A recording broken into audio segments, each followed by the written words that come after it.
All right. So I'm going to go over the Shadows of the Past cards now that are coming to MTGA. So these are going to be historic Pauper only. So I'm going to be evaluating them in that light. And then the other unfortunate part is these cards don't have their correct rarities or the rarity that they will appear on MTGA. So it's hard to tell if there's going to be any downgrades or downshifts or upshifts. But we can kind of guess. So like this one was probably going to become as a common. It's going to be really solid in the green-white decks, basically giving them access to mana fixing and another elf. So potentially up to 12 one-mana elves that you can play in Historic, which is great. And the mana fixing, obviously, in the green-white decks is going to be very solid. So like Proliferate, Auras, a lot of decks are going to want to use that or appreciate that kind of mana fixing. This one might get downshifted, but I doubt it. So I only talk about it if it actually does. Bloodfoe Connoisseur, it's instant speed, sack outlet, so it really only good for combo decks.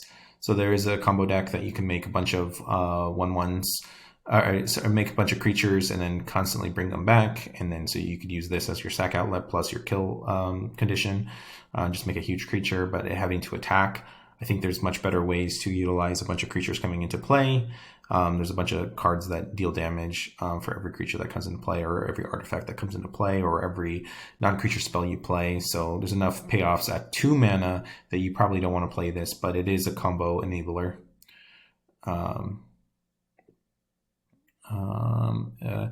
So Bonds of Faith, just a removal spell, not that special. Brimstone Volley is solid. If it does get printed out of common as original printing, then 5 damage for 1 card is pretty solid. Bump in the Night going to be really solid for both versions of, for any red-black deck that wants to go face. So you could build both the Madness red-black deck and the Impulse base with the Synthesizer base red-black deck more control-y, in which case you might not want this, even though it's very efficient. The fact that you can't point it at creatures means that you can't play a control game if you're against an even faster deck than yourself. Or if there's like a lifelink creature that you need to get removed. Like, this is a big weakness of that kind of deck. So, and then I'm pretty sure the cycle of these uncommon lords will stay as uncommon. I don't think, especially because Drogskull Captain is just such a pain to remove in limited if you get 2 of them. And so them being at common would be super obnoxious. So I don't think there's really any way that these can come to common. Doom Travel already on Arena. Elder Cathar, again, another effect, but again, being I don't think it's that good. I don't think it's playable at all. Faceless Looting is really interesting piece. It's getting downshifted. Now, this one is confirmed to be coming as a common. So that this one we do have the correct rarity. It's not going to be this card. And yeah, it's going to enable a lot of decks. Mogwarts is probably going to play a couple lootings. A couple Madness decks probably want to play looting. The cycling deck that I'm going to feature on my channel later today is also probably, if you want to build it, Rakdos would appreciate looting if you build it in Historic. This one has been printed at common before. I don't think that they're going to print it at common in just a regular draftable set. But if it does, I don't think it's that big of a deal. It's not that good. This card also not crazy. Forbidden Alchemy.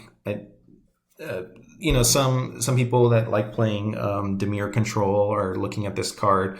I don't think it's good enough. I think I was talking about the other card in the regular remastered set. It's just 2 mana inefficient, and it doesn't give you card advantage until you flash it back for the 7 mana. I don't think any deck can be that slow and that mana hungry and be viable in Historic too, because Historic is even faster. Gloraiser already on Arena. hopefully it'll make it easier to get some of these cards. Knot of the Bone is going to be a really solid gain life option for green decks that play a lot of creatures. But they have plenty of gain life options. They have Truffle Snout. I think it's probably the best one. But and then there's Life Goes On. If you just want to gain 8 life at just one go. So this is an interesting card, but I don't think it's really needed for green. It is nice that in the self-mill deck, you can self-mill it to the graveyard and then cast it from the graveyard. Haunted Friend Graph. It's a good card. The issue is a colorless land. Generally, the payoff for going 2 colors is so much greater than the payoff for trying to keep yourself monocolored. But if you're able to keep yourself monocolored, you definitely should play a couple of these, as long as your mana requirements aren't too crazy, which most of the time they wouldn't be. We don't have really like monocolor decks that don't have colorless casting costs.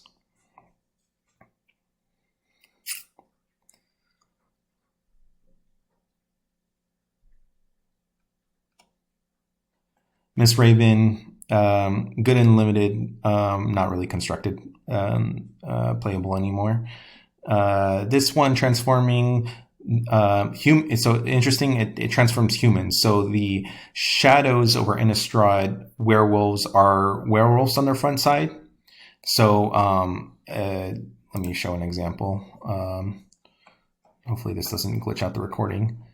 Red and green. Where's some of these wolves? All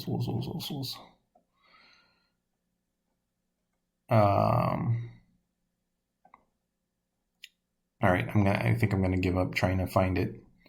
I guess there's no transform cards on green. Huh? Or did I miss them at the very end? Oh, that's why they were after the basic lands. So the transform cards, where is, yeah.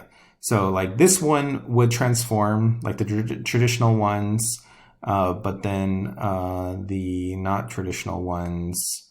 Let me try to find one of the ones that basically you can identify those because they don't trigger on like these where no spells were cast. They trigger on the if you pay mana into them.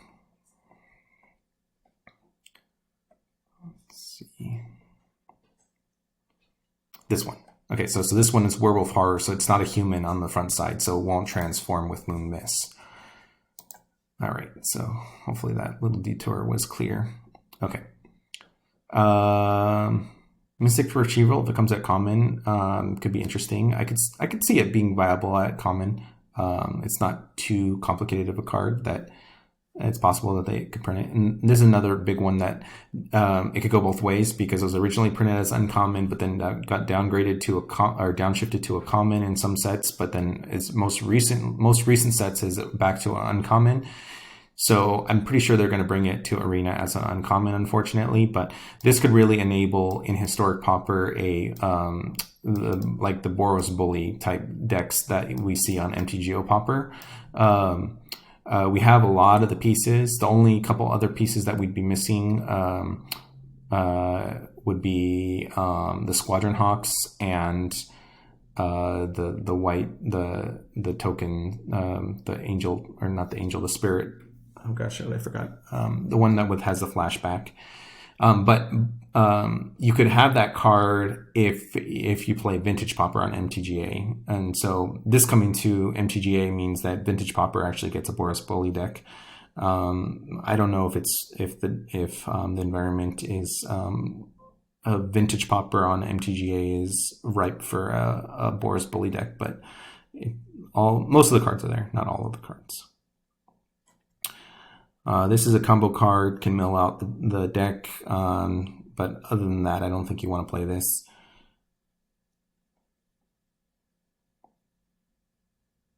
It's already on Arena.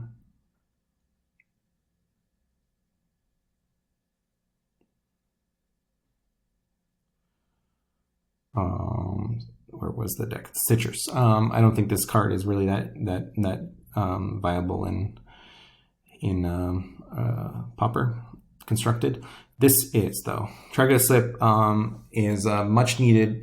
So there's really no good 1 mana black removal spells, and this is almost there. I think it's going to be pretty playable in most decks that play black, and which they'll probably play some other forms of removal to be able to guarantee turning on the Morbid, but yeah, I think this card is the mana efficiency is very good, and it being instant is also a big bonus. So this is definitely going to be probably one of the staple removal spells of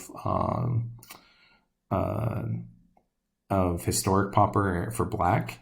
The only issue is black has been getting a little bit of cards that exile, and so it wouldn't trigger the Morbid part of this. You have to be careful.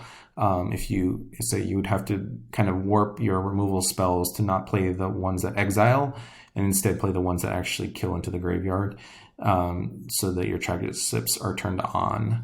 But I think it's a solid enough card that and there's plenty of other removal that doesn't exile that you would want to play instead of this. So, or instead of the other exile spells to play along with the Tragedy Slip. So I think this is going to be a very, very strong removal spell. Travel Prep, again, for the proliferate, green-white proliferate deck. It's going to be a solid card. And Vampiric Fury, a solid card if Vampires becomes a deck. I don't think it's there, though. There's just not really that many good constructed viable Vampires. And that's the thing, is you can make a Vampire deck. There's enough Vampires, but when you're playing cards that aren't normally constructed playable to try to turn on a different card, that card itself is not good. I think I talked about that to no end in the other video about other cards that try to get enabled, and but if you warp your deck too much to enable them, they end up just destroying your overall card quality too much. I didn't realize this was originally printed as a common. So this is a reasonable graveyard hate, but I don't think it's that critical. This is going to be another card that makes a deck. Well, so mono green is already a deck, and mono green or green based decks can even, so you have the aggro-ish mono green that Owlx plays, and then you have the more value based, more mid rangey, where they play cards that a little bit higher up on the mana curve that draw cards or do other things, and they try to play a little bit of a more longer game. But Young Wolf really turns on Biogroff and basically gives you 8 sack outlets for the Biogroffs between Young Wolf and the token Saproling. I forget what it's called, the land that makes a Saproling, an 0/1. So this makes, it doesn't really make a new deck, but it makes a version of mono green viable, where Groff was already a little bit played, but it was struggling to keep up with other cards, and it just kind of got shut down by removal, where if you didn't have to sack your board sack a creature to the Biogroff to get it out early, and instead just made your 1/1 a 1/2 or a 2/2, it just makes the deck much better. So I think that's where mono green decks are going to head toward, because I think that's a really strong interaction. All right, that's it for the Shadows cards. The big deck that I think this creates is, or the big cards that are going to be really important is Avacyn's Pilgrim, really going to affect green and white decks, and a Tragic Slip, and a Young Wolf, I think, are the standouts here, to summarize those. And I guess the other one I shouldn't forget about is the downgrade or downshift of back to common of Faithless Looting, which means that now we can play it in Pauper.